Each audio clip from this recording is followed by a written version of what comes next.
From South Carolina Public Radio, this is the South Carolina Lede. And folks, we're giving you a bonus Lede episode this weekend. Just kidding. That was a trick, because we're treating you to a South of Spooky episode. That's right, we created our beloved series that takes a lighthearted exploration of history and culture through the lens of local legends and their impact on communities across the South. While we don't have a new season for you this year, plans are in the works for next year. They will happen.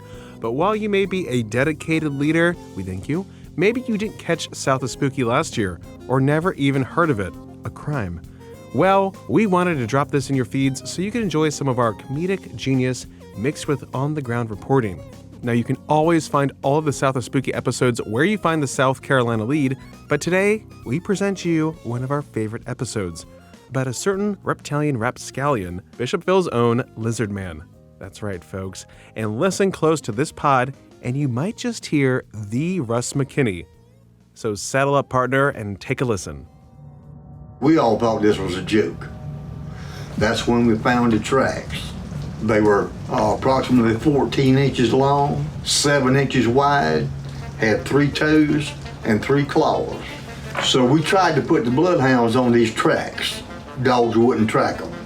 That let me know that it wasn't man-made. From South Carolina Public Radio and South Carolina ETV, this is South of Spooky, an exploration of ghost stories, folklore, and culture in the South. I'm Gavin Jackson. And I'm A.T. Shire. This episode, The Lizard Man of Bishopville. Interior, South of Spooky Investigation HQ. As stormy inside as it is outside. We join our brooding, hard-nosed hero detective Gavin, the ever-optimistic A.T., about to barge in as usual. It's been a long time since we've got anything good. Too long. It's a dry spell, a drought, and it's sapping my will to go on. Hey, how's it going today? What you thinking about? Yeesh, Debbie Downer. It is really boring in here. Yikes. Of course it's boring in here. We missed out on Gray Man, and now we don't even have a whiff of a case. No leads, no evidence, nothing. How do you think we're going to make it? How do you think we're going to go on? Who could be happy at a time like this when we're supposed to be hunting spooks and monsters? Oh, don't be so hard on yourself, Gavin. But I noticed you're using the word case. I love that. You're finally getting into character. Maybe a little too into character. I don't really understand your process, but you know what? I love it. Even if it's a little noir-y for me. Anyway, I'm sure if we just sit here, mind our business, twiddle our thumbs, that's important, twiddle your thumbs, the case will find us. Pal, that only happened once as a fluke. It won't happen again. I told you cases don't just fall into your lap. Oh my God, he kicked down the door. What are you two doing? It's our boss, Sean. He can't be too pleased with us after we didn't close the Gray Man case. You're supposed to be my crack team of spooky investigators. And here you are just, what is this? You're twiddling your thumbs, really? Is that not good? No, it's not good. Come on, Chief, we're in a dry spell. It happens to the best of us. We're in the driest of dry spells. It's the dog days of summer. Ain't nothing doing nothing. Not even a tick on a coonhound. What does that even mean? Tick on a coonhound? Never mind. I got a case for you. 2 words. Lizard Man. Is that 1 word or 2? Doesn't matter.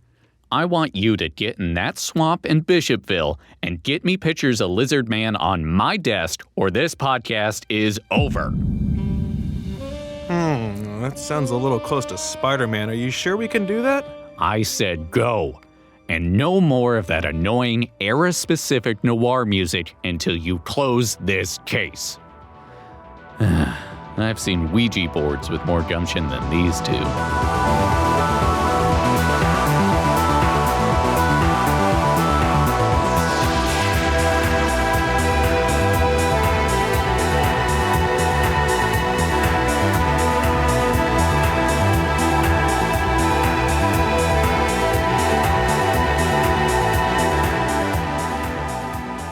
Ooh-wee, boss was mad there. We better get into shape. We got to keep this pod going. It's our moneymaker, our bread and butter. Okay, calm down. Let's go over the facts as we know it about this reptilian recluse, Okay, picture this. Late 80s, 1988 to be specific, in a sleepy, small South Carolina farming town called Bishopville, less than an hour out the interstate from Columbia. One late, hot summer night in June 1988, like I said, Christopher Davis was driving home from work on a 2-lane road. He caught a flat, pulled over on the side of the road near Scape or Swamp. Sounds buggy, muggy, hot, and spooky. All of the above, my good man. And spooky doesn't even cover it. Hold on to your butts, because what I'm about to say has divided families over the veracity of these next statements. You have my attention. Ooh, I hear the music. I really do have your attention. Sean said no more music, but I won't tell. Anyway, back to the swamp. Christopher Davis is fixing his flat tire at night. Swampy, buggy, gross, spooky, like we said. When something unbelievable occurs, lurching out of the woods comes a 9-foot-tall, red-eyed, bipedal, dinosaur-like creature. Bipedal? Bipedal. Yikes. It chases him down, scratches his car, and that, my man, is just the beginning. What? What? Where did you, how did this happen? Is this true? This sounds insane. It put that sleepy southern town of Bishopville on the map. The story went global in just days. When back in the 80s, no internet, that was huge, unheard of. Well, let's go get in this swamp and find this cryptic cryptid. It's been 34 years. He's still gotta be out there, lurking, waiting in Scape or Swamp. My God, we have a lead. What footwear are you thinking for this swamp adventure? Waders, yes, bust out the waders. We're getting in that swamp. Exterior, Scape or Swamp. Our intrepid detecting duo is plumbing the depths of the supposed man-lizard milieu, and not everything is going according to plan. If I were a witch, I'd build a house here. Oh, yeah. The real A estate. thatched roof house that only appears to the lost souls of the world. Fresh water source. Fresh brown water for your cauldron. Oh, whoa. Spiderweb. A.T. immediately walks into a spider web. It was thick. Banana. Oh, baby. Banana spider. She almost had you for lunch. I'm now looking eyes up, not even looking for lizard man, I'm looking for spiders. They approach a winding waterway, bisecting the brackish swamp. Okay. Here we are on the banks. Look at that color. Oh boy. It looks like Coca-Cola. Look at that. If I were a man lizard, this is where I'd want to hang out. Want me to wade into it? Yeah, sure. Oh, it's nice and refreshing. You can feel the coolness. The waiters hug you so tight when you get in. Oh, it's really cold water. Really cold water. Mm-hmm. Lizard man would like this. There's bubbles coming from the bottom that aren't us.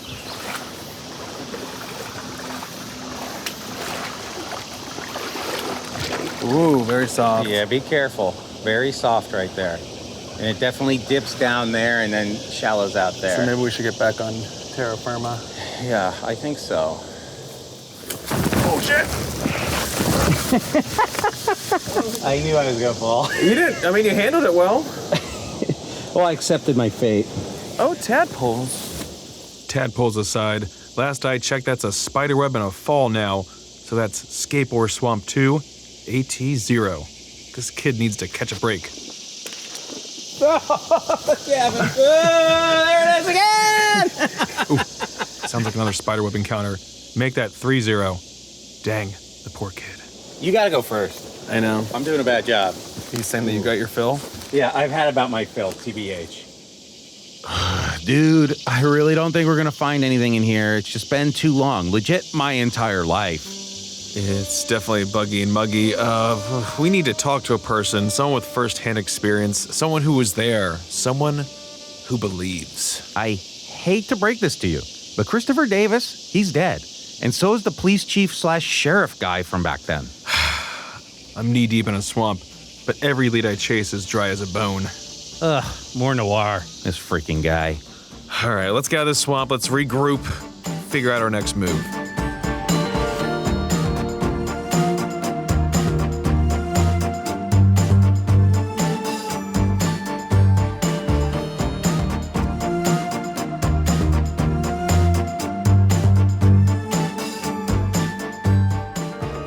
Interior, south of Spooky HQ.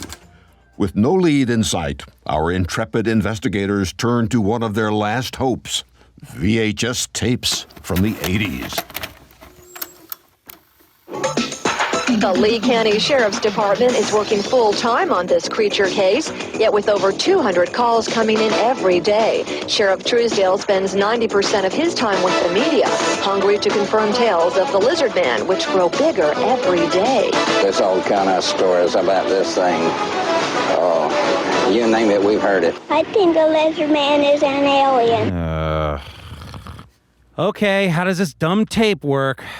Go watch tapes, A.T. Whatever, big detective weirdo telling me what to do. What's that, A.T.? Oh, nothing. I'm just doing whatever you say when you say it and watching these old videos. Archival videos, not old videos. What are you starting with?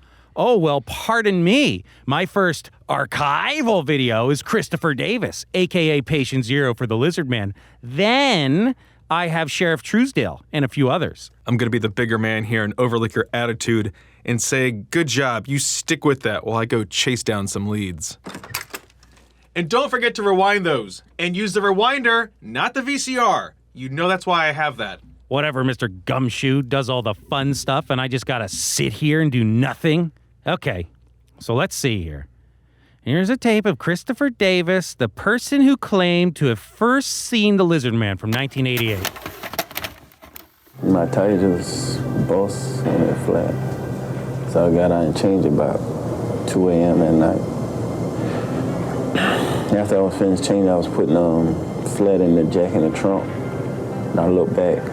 I saw big red eyes thing running toward me. So I jumped in the driver's side, and when I was shutting the door, he grabbed the door. So I jerked the door and shut it and pulled off. And I looked in the mirror, I saw a big image and a loud crash on top of the car. I'm glad we actually got to hear him and what he experienced, but, you know, he didn't say lizard ever. Probably a clue. I'll write that down. Okay, next up we have Sheriff Truesdale from around the same time, 1988. His description said it was about 7 foot tall with red glowing eyes and very fast, and it appeared to have 3 long fingers on each hand. I thought it could have been a bear or something that he saw. We don't know what it is. Mm-hmm. But he saw something because nobody could have been frightened like he was. Again, no mention of a lizard there from the Lee County Sheriff, Sheriff Truesdale. But Christopher Davis was definitely sincere about what he had seen. All right, next one, minivan cat lady. What does that mean? I really hope this is a labeling error. Whatever, here we go. But I get up every morning, I open the door and I look out and see where all my kitties are. Open the door and I went, what? All their blankets and all their towels were all up and down the driveway. 10 minutes later, Bob was gonna go to the hardware store for me. He comes back in, he says, honey, put on your coat and shoes. I wanna show you something. So he comes out and the car. And I mean, we're just like, oh my God, what could have done this? There were pieces, they're sitting over there, some of them that were just like ripped off the car and bent and thrown on the ground. Something definitely big and bad did that to our car. God, that was not that long ago. That was in the 2000s. Man, I'm bummed that a lot of these key players with firsthand experience are dead, but glad we had them on tape. Though I'm not quite sure I believe that minivan attack. A little convenient. A little too convenient, if you ask me. Hey, what's up? How's your TV watching going? No, nothing. Fine. Everything's great. Totally rewound the tapes. No intrigue here. No noir. Anyway, stop asking me questions because you're the one, but barges in on me with not one, but what is that? 2 Starbucks cups? Are you double fisting coffee? Hey, quiet down. I need these for my process, and it worked. because I found us someone who was right there at ground zero of Skateboard Swamp, a deputy with the Lee County Sheriff's Department. His name is Phil Stokes, and I just so happened to set up a sit-down with him this afternoon. So saddle up and don't spill my coffees. Seriously, you're gonna take both cup holders? You better believe it. And you're driving, pal. Ugh.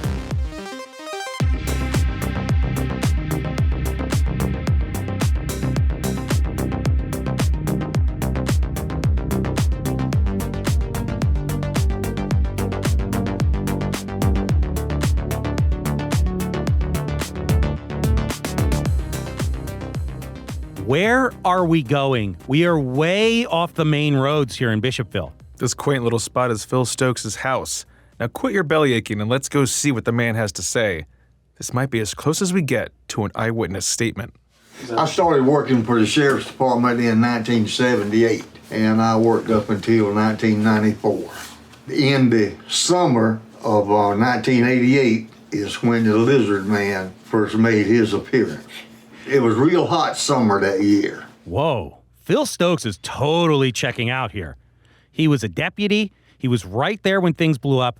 Let's see if he can tell us what it was like in Bishopville around the time of the initial sighting. It went nationwide in about 3 days. We had people coming in from all over. And let me say, we all thought this was a joke.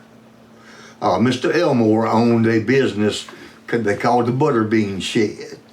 He was having a lot of problems with theft, and we thought he was just scaring people away from it, is what we thought it was. And after that, with all the crowds, Sheriff kept sending us deputies up there every afternoon to sit, make sure everything was all right. He was afraid somebody was going to shoot somebody. They were riding around on the back of pickups with guns, just looking for the Lizard Man to shoot.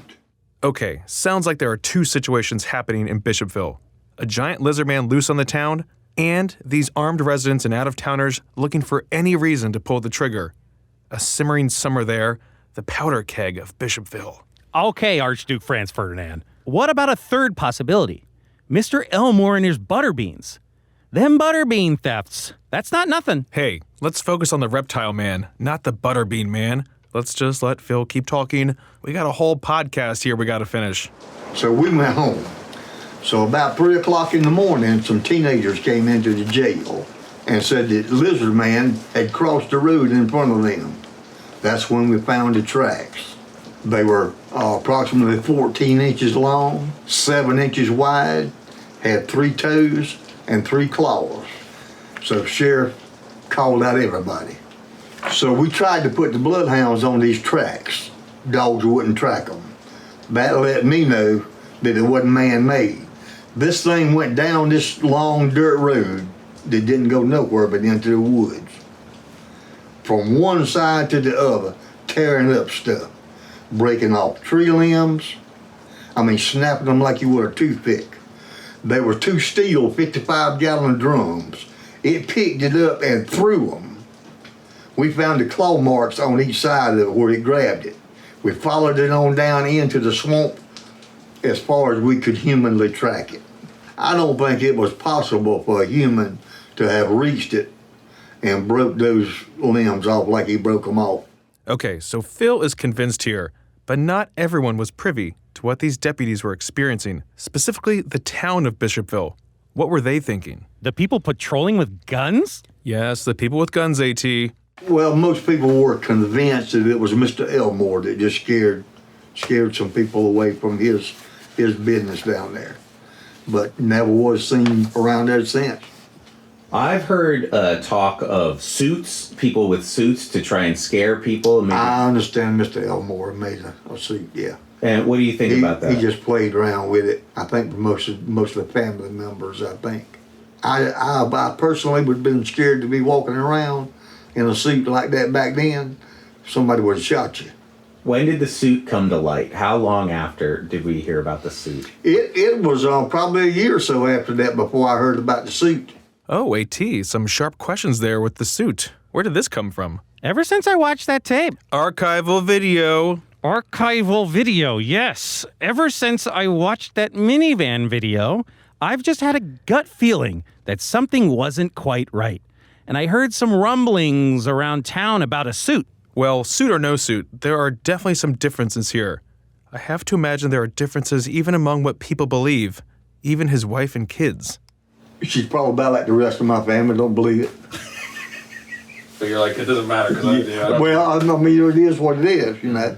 But it's all right. I mean, if you don't believe it, that's fine. I think it's a good thing for the county. It's a good thing for Bishopville. I think they should capitalize on it. Would you venture into that swamp? Yeah. I carry my gun with me. Can we borrow one? We're so close to getting this guy. He's scratched his last fender, I know it. Well, to be honest, I'm surprised by how Phil was saying that he's not a monster to be feared, rather embraced. So I think we've been going about this all wrong. He's a criminal, and he belongs in a museum. Was that Indiana Jones? Indiana is the dog's name. Right. Well, anyway, you're not the only one who can do some internet sleuthing, because I, A.T, decidedly un-noir, found out there is a Lizard Man festival. What? Come again? A festival celebrating this criminal cryptid? How could they? Well, it's called the Lizard Man Stomp, and I think they're taking Phil Stokes' idea of embracing this thing and cashing in on it. And anyway, Mr. Serious, we're gonna go check it out. I love a good stomp. Begrudgingly, I admit, I do love a good stomp and some chicken bog. Yay! All right, we kick this one off right here. This is a little song we wrote some years ago. It's called The Lizard Man Stomp. I said the Lizard Man got a country band, and he took his scales just like a watchdog man, and he does the stomp.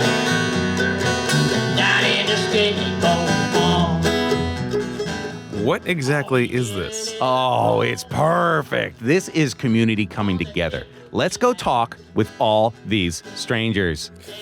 Tell you what, pal, I'll leave that to you, okay? This is much more your deal.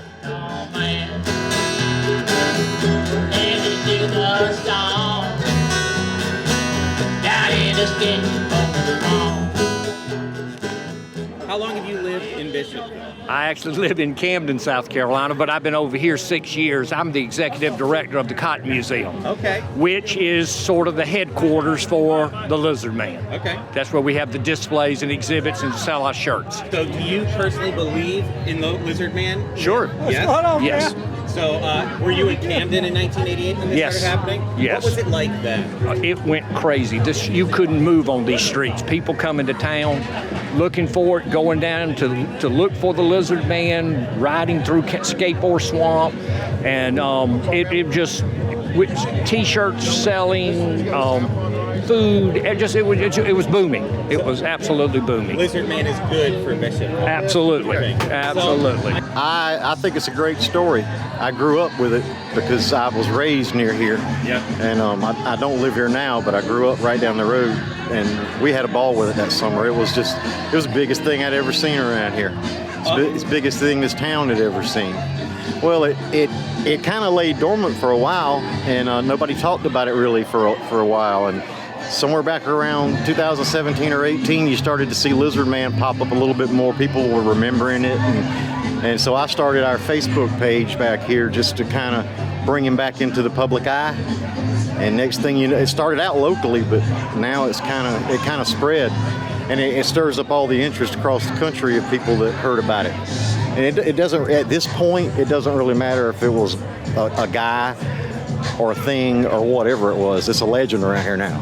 So it's part of the folklore now. So I tell everybody what I always say is the Lizard Man will always live in Skateboard Swamp. I think he's like the Loch Ness Monster. The Loch Ness Monster? Yeah. Yeah, that's what you think about it? Because, look, he's right there. He looks like the Loch Ness Monster. Ooh, there's a plywood cutout of Lizard Man. We gotta get a picture with him. No effing way am I getting that picture. Well, then just take it from me. I'm not leaving here without it. You happy? Now keep talking to these people. So you really believe that there was a monster running around? Not really. No? At first, when this showed that I believe it, but as it go along, I said, it didn't seem real. No? No. So what's all of this like to you then? Where we have festivals for it and everything. I feel like Lizard Man, he started out as like the scary spook that everyone was scared of, and now he's sort of like a celebrated commodity. And that's something I can't understand. And celebrating them. Yeah. All right, wow, okay. There's definitely sincerity in their belief. But we're also looking at a town trying to leverage this most notable denizen. Exactly. Not every town has a lizard man. Hold on a second. Say that again. What? Not every town has a lizard man. Yeah, that last part. Say it again. Not every town has a lizard man. Exactly. But how often are there towns that claim monsters like this? I'm from New Jersey. I know the Jersey Devil. We both know Bigfoot, Yetis. Don't forget about Mothman. Exactly. So how often do towns claim these cryptids, these urban legends, just to spin up some interest and separate them from every town USA? I think I know someone who can help us figure that out, actually.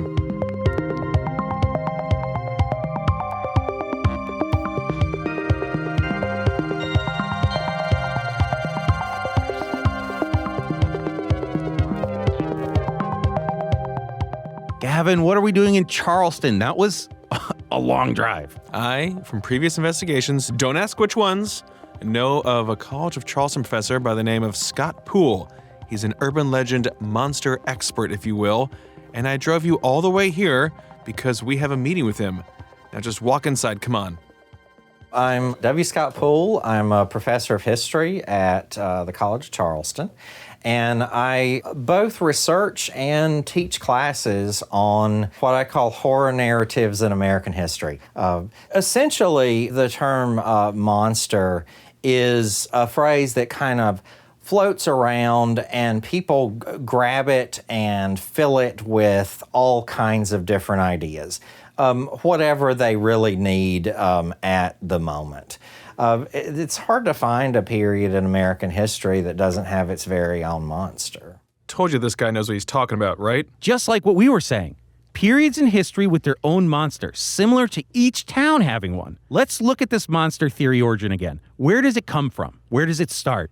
Bigfoot was interesting because it was presented to the American people by some very specific entrepreneurs who wanted to sell Bigfoot in various ways, but sell Bigfoot as a scientific phenomena, not something that was necessarily supernatural.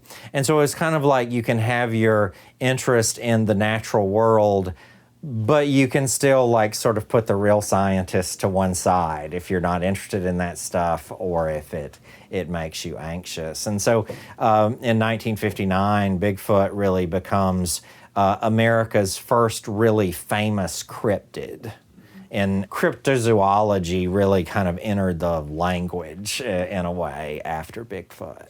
That can't be like Lizard Man. One gentleman who is sort of a local notable and very much a Lizard Man fan believed that at some point Disney might get a hold of the character and that there would actually be a Lizard Man theme park that would be built in Midland, South Carolina. Oh, yeah. That sounds like some cryptid capitalism. Maybe the origin isn't exactly what we thought. I think it's important to note that it's a story that's not important to everyone in Bishopville. And in fact, we were told several times that there are a number of people in Bishopville, particularly the African-American population, who finds the story sort of embarrassing, feels that it sort of misrepresents the nature of the community. And I think, as a historian, it's also always interesting to me why people don't want a story as much as, when they want one. Mm-hmm. So according to one sort of authority, and indeed sort of a booster of the Lizard Man story, interestingly enough, it was an effort on the part of a particular white landowner to frighten members of the local African-American community. So while it is not simply a story about racism in the South, or I should say another story about racism in the South, it certainly has roots with some older traditions. For example, dating back about 200 years, there's a tradition that's often referred to as the plantation terror tales. And this is a story that really whites told themselves, in which anecdotes were shared about how enslaved people had been warned that, in Florida, for example, there was supposed to be this creature that actually is a little bit like the lizard man that they called the snolligoster. And if you tried to run away from the plantation, you would run into the snolligoster. Now, the interesting thing about that is I don't have the sense that, and there's actually no historical evidence, that the black community that enslaved people ever actually bought into these stories. These were actually stories that whites were telling themselves about how they were using the alleged superstitions of the black community. One of the things that did strike me about the Lizard Man story is that some of the focus on Christopher Davis, particularly in 1988, did take on a racist tone, particularly his portrayal in various kinds of souvenirs that were sold. And there were a lot of souvenirs, sort of homemade T-shirts and hats and all kinds of stuff being sold. And even those who in Bishopville who spoke with us, who sort of love the Lizard Man story, actually also admit that the story kind of ruined Chris Davis's life, that he was often portrayed in the media in a way that today I actually think we might be quicker to recognize as using racist tropes. And he's a young man who died quite early, who really never made any kind of attempt to make any money off of this at all. Actually, really very, very much wanted to be left alone.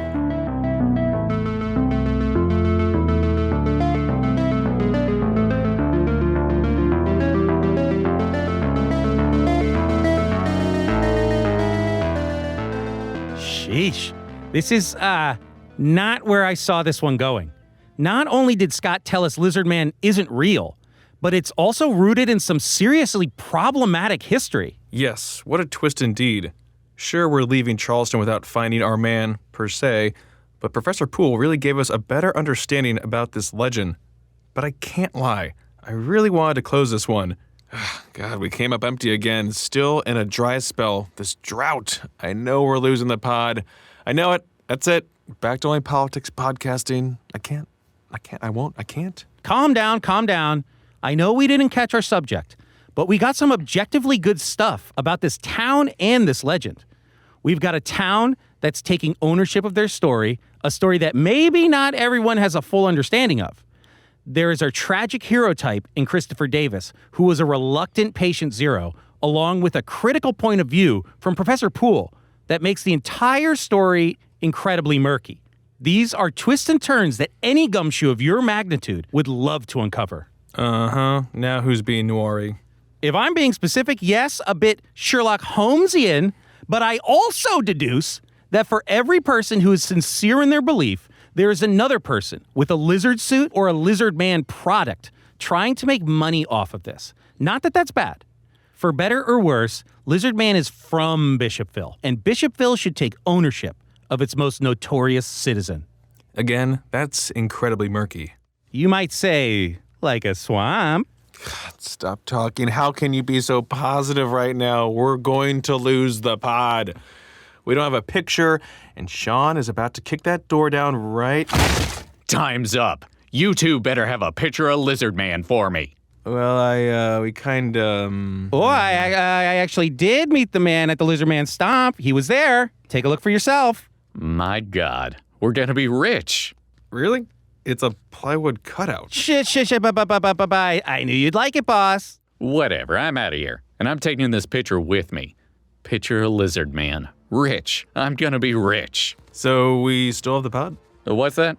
Oh, yeah, the podcast. Sure, whatever. I don't care. Just bring me more of this. Looks like the Spooky Boys get to live to see another case. It's okay, Gavin. You can say it. Thanks for saving the pod with your silly picture. It shouldn't have worked, but I'll take it.